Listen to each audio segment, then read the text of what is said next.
like I noted earlier, in today's world, definitely one has to communicate nicely and persuasively in order to be understood, as well as to win the necessary support.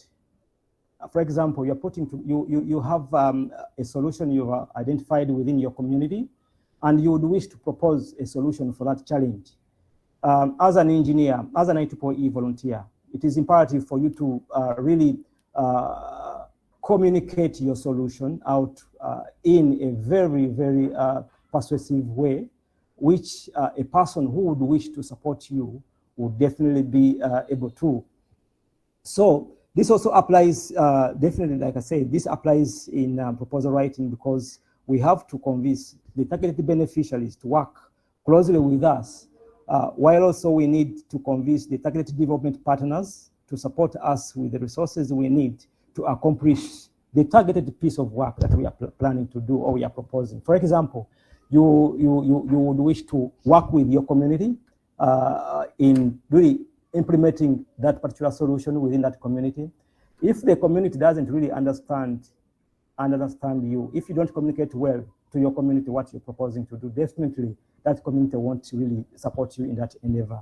So at HTB site, we also value these aspects highly, and in the slides that I'm to share with you in a short while, I'm going to talk about how we volunteers can put together an HTB site proposal right from the start to that funding or supporting stage, as well as the implementation stage. What are some of the best characteristics of a great proposal that we look at HTB? Usually, HTB sites aim to fund projects that provide good use of IEEE expertise.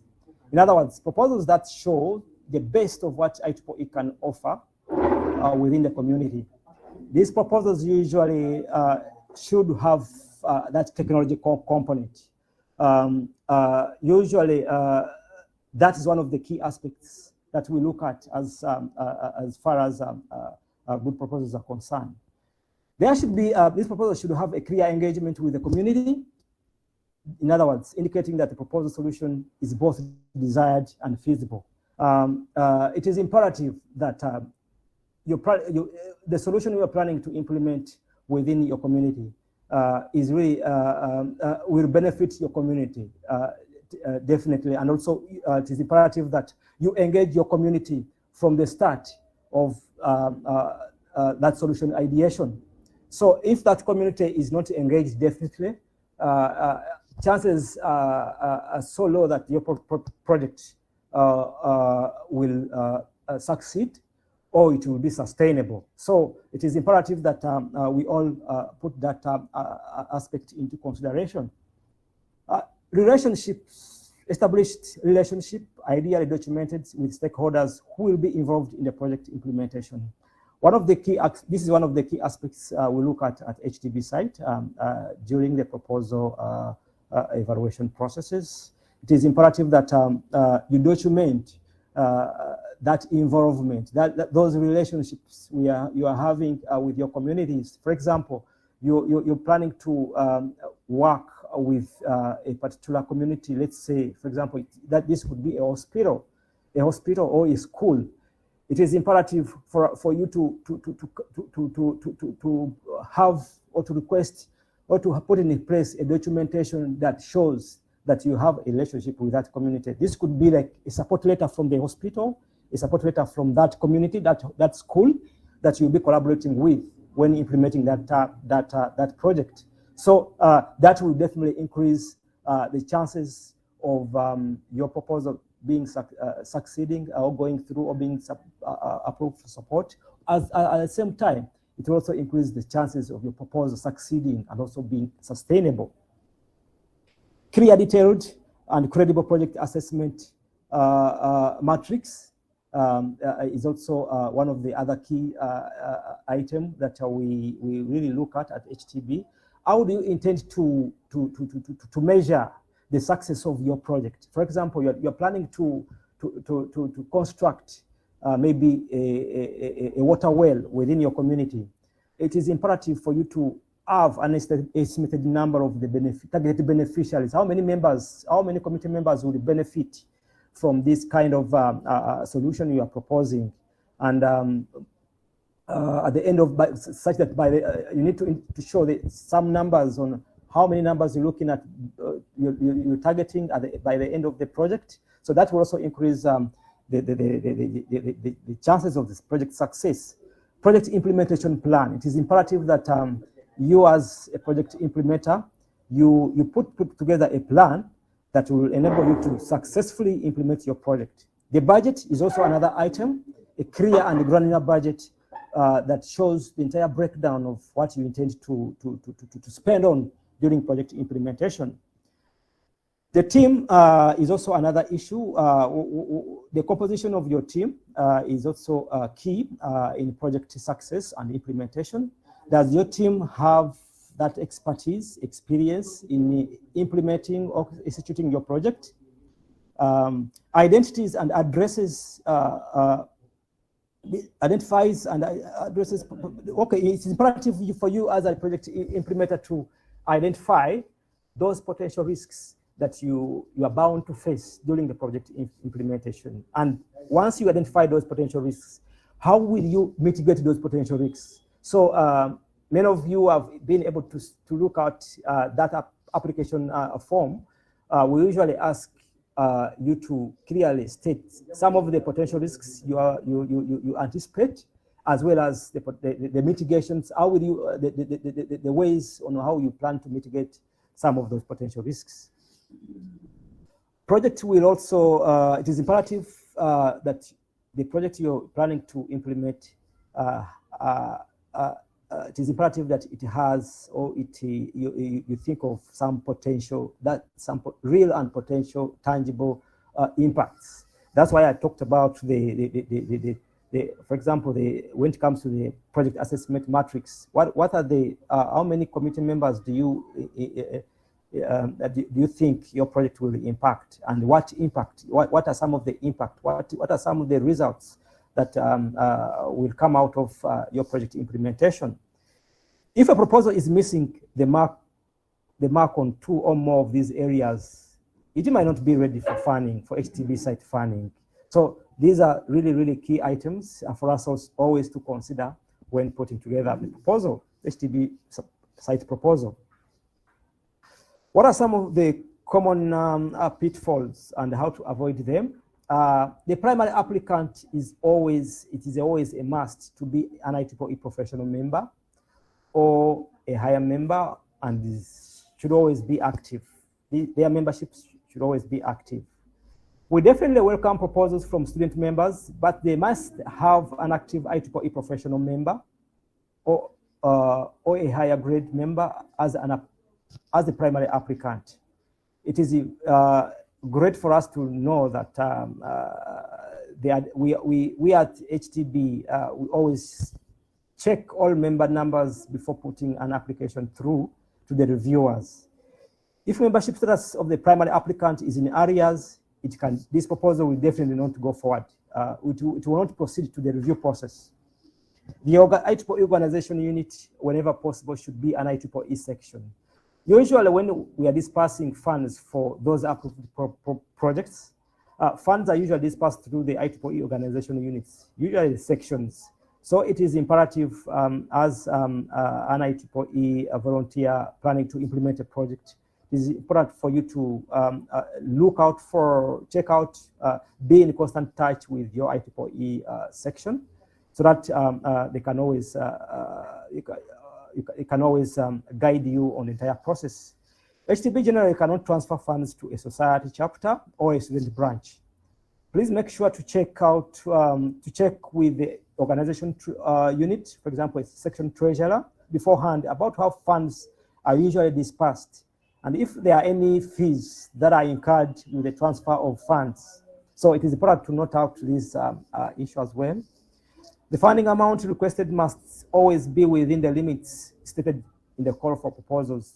We usually put across that call for proposals, and they stated that the limit is usually stated in that call. So it is always good for us all as volunteers to be within those funding limits. The terms of funding must be within the limits stated in the call for proposals. Usually, this is also specified in the call for proposals. For example, the call could look at proposals that we run between, let's say, 6 months, 1 year. So always note which funding period is the proposal call looking at, so that you really make sure that the proposal you're planning to implement will definitely be, you'll be able to implement within that period of time. The technology component usually is a key factor, key issue that we usually look at during the review process. Proposals must have a technology component definitely within the IEEE designated fields. The technology application proposals must ensure that the solution includes an application of technology. This is it is important for us to note this, and pure research projects cannot be really considered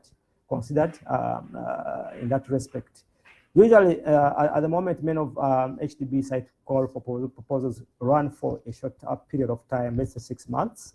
So if you're planning to implement a research project, definitely by the time you're done with that research, assuming that you're planning to run that research for a period of 6 months, we definitely don't think that within that 6 months, your research project will have an impact on the community. So that's why at the moment, research projects cannot be really considered. Measuring success is another key issue that we as volunteers should always look at. I talked about the project assessment matrix earlier. So projects must have a clearly articulated plan for impact measurement. This is one is usually clearly, we usually request for you to fill out that proposal project assessment matrix during proposal application. General projects proposal solutions must be developed with the involvement and participation of a specific local community, beneficiary community. So this is why what I talked about earlier on. It is really hard for you to implement a project within a community which you've not really involved, which you've not engaged from the start. It's because these are the beneficiaries. These are the targeted beneficiaries.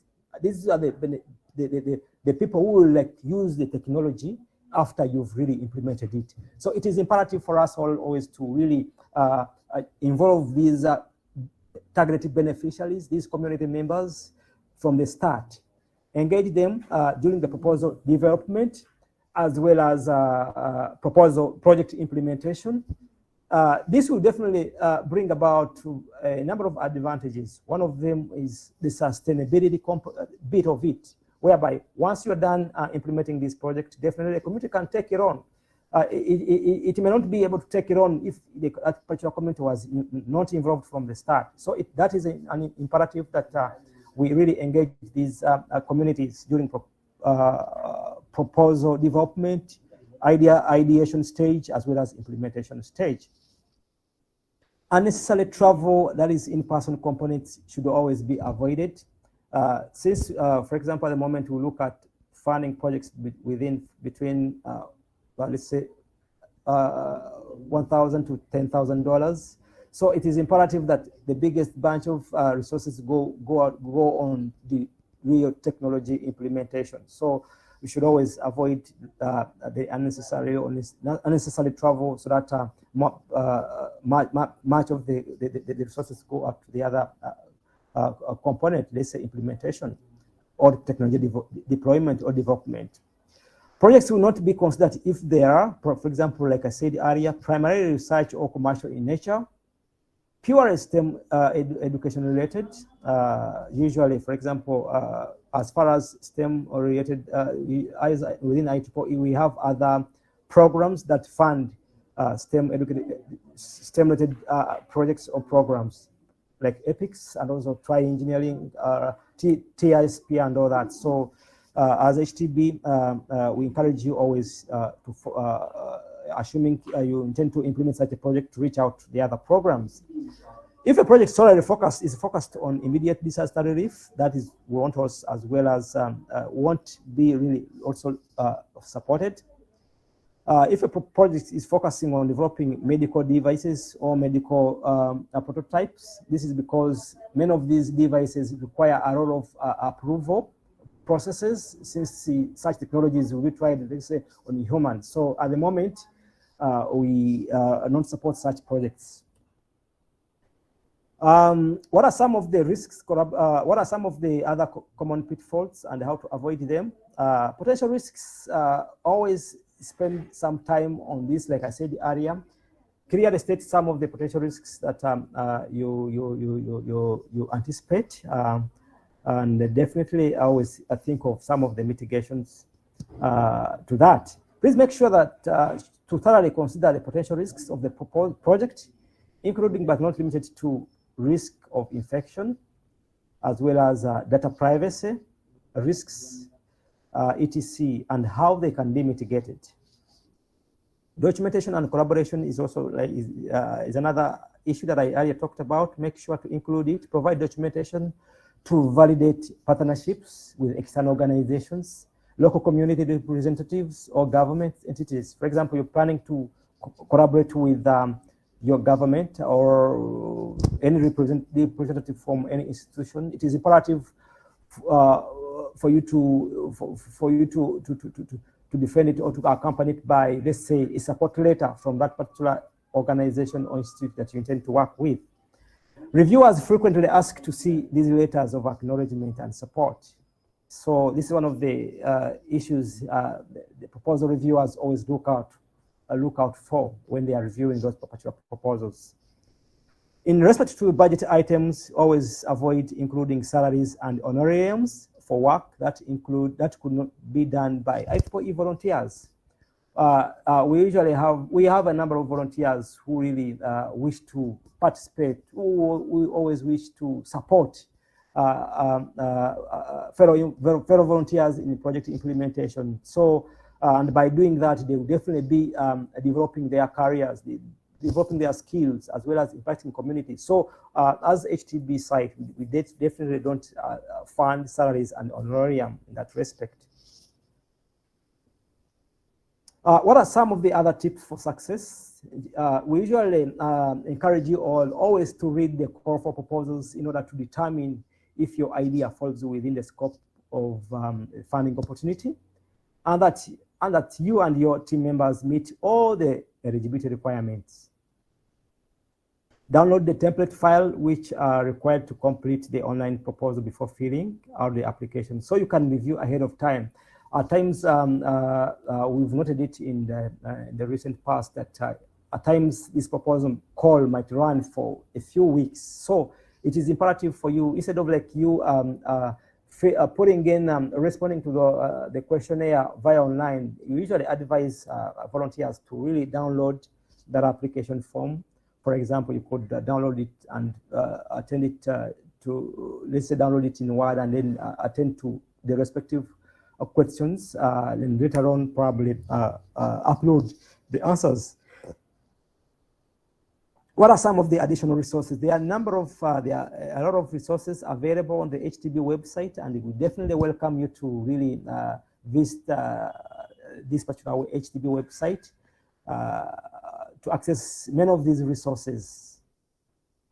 Proposal checklist, for example, this is a recently added resource that will definitely